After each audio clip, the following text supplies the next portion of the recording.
El Gobierno de Aragón apuesta por el turismo y lo hace incrementando un 20% más el presupuesto destinado a su promoción. Así lo ha confirmado hoy el consejero José Luis Soro en su reunión con representantes de este sector. Un encuentro, Miguel Ángel Mur, que ha tenido lugar en un punto con gran valor turístico.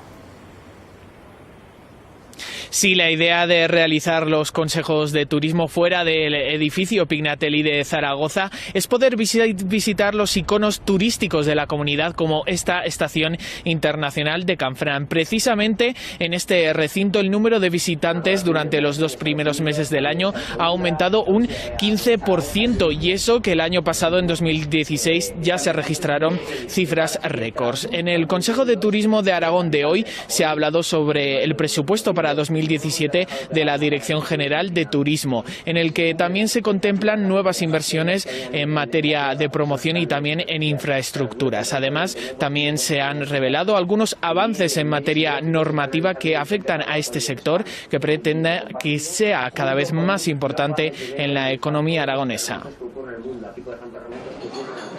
El borrador de presupuestos de Aragón para 2017 contempla un incremento del 20% para políticas turísticas. Se proponen más actividades de promoción, nuevas subvenciones para ayuntamientos y mejoras en señalización e infraestructuras de senderos. El Ejecutivo aragonés se compromete a acabar con los recortes en esta materia de los últimos años, siempre que el presupuesto se apruebe.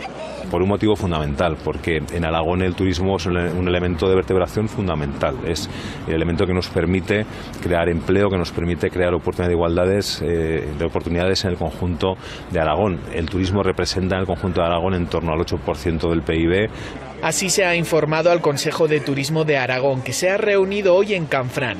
Aquí también se ha hablado sobre el nuevo decreto que afectará a los hoteles y que marca cómo deberán adaptar sus instalaciones para los clientes con movilidad reducida.